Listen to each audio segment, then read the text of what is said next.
Hi, everybody. My name is Matt. I am the large group coordinator for OCF, and I am going to be delivering the second talk for the Bible literacy program. The Patriarchs, they're not what you think. This is going to be covering the second half of Genesis. We're going to be particularly focusing on Abraham, God's call to Abraham, his promise to Abraham, his covenant promise. And then we're also going to quickly look at Jacob and Isaac, and Joseph. So we're going to be looking at four patriarchs kind of in depth. But before we do that, we're going to review really quick some of the stuff that Sam went over with us last week. I want to just apologize for a little bit of confusion. Becky's video is up before mine because I am kind of sort of well, if you know me from school, I'm kind of behind usually on a lot of things. I'm working on that. That's one of the things God is teaching me about. So I'm a little behind, so I apologize to everybody that my video wasn't up a little bit earlier. But it's here now, so I hope it blesses you and you can learn about the patriarchs. Okay, I'm starting now. To review, we're going to talk about a couple things Sam had mentioned last week, summarize them a little bit. God, essentially, in Genesis chapters 1 through 11, tried to start a family a few times, twice, really. In each case, he was looking for people who would love, trust, and obey him, who would be in a relationship with him. First, it was Adam and Eve. They knew God through that loving, trusting, intimate relationship, but then they chose, their own desires over him. This brought shame and separation and destruction, culminating with the flood. Then, after the flood, God made a new start with Noah, his wife, and his sons, who were the only people still uncorrupt before the flood. But soon after, evil had multiplied again, culminating in the Tower of Babel and the confusion of all the earth's languages. And that's where we pick up today in Genesis 12, where wickedness is again increased, and God decides to start over a third time, again with the human family, but this time he doesn't do the whole destruction thing. It's Abram and his wife Sarai who he decides to start as a family. And you might be asking, you might be noticing a pattern by now that God is picking up a lot of families, and you might be asking, why family? Why is God starting a family each and every time? Well, God has always wanted to incarnate truths about himself. That wasn't just something that God did with Jesus, with making him born of the Virgin Mary. He's been trying to tell us about himself from the beginning of when he's been relating to man. He wants truth about his nature and his character, not just to be an abstract theological statements that we read in church, but to be lived out in our human lives and in our cultures. For instance, God is not just one, but he's actually three in one. In our life, in human life, marriage provides the closest example that we have for this by having two people, but one flesh. Instead of a triunity, we have a biunity in marriage. Also, another example, take a couple aspects of God's character, his loving nature and his forgiving nature. And really, where better to show these attributes but in the context of a family, right? I mean, for those of you guys who are at home right now, how many times in the last 24 hours has your mom nagged you to do something completely unreasonable that you really didn't want to do? So she had to love you and forgive you when you ignored her for like 3 days and didn't wash the dishes or didn't do your laundry or whatever she asked you to do. At least I know that's true for me.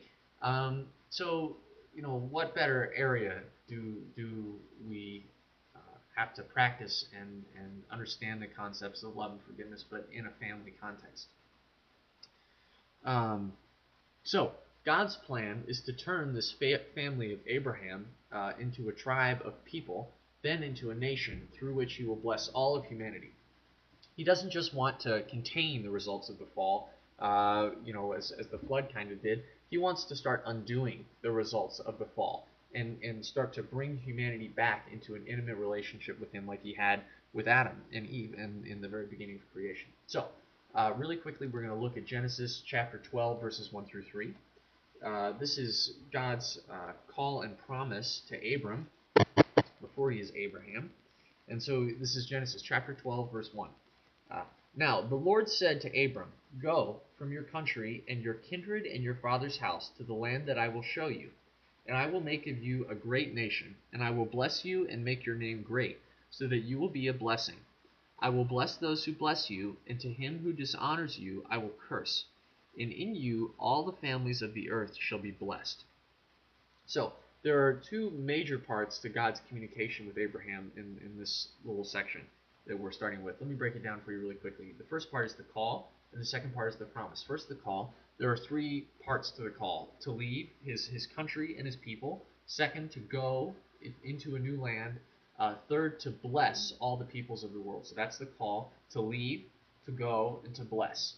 The promise, there are also three parts. He promises Abram a new nation, many descendants. He promises him a land, which is the land of Canaan. And he promises him a blessing, both protection and favor. So the promise then has three parts: the nation, the land, and the blessing. If you have that Patriarchs handout, what's it called? Sorry.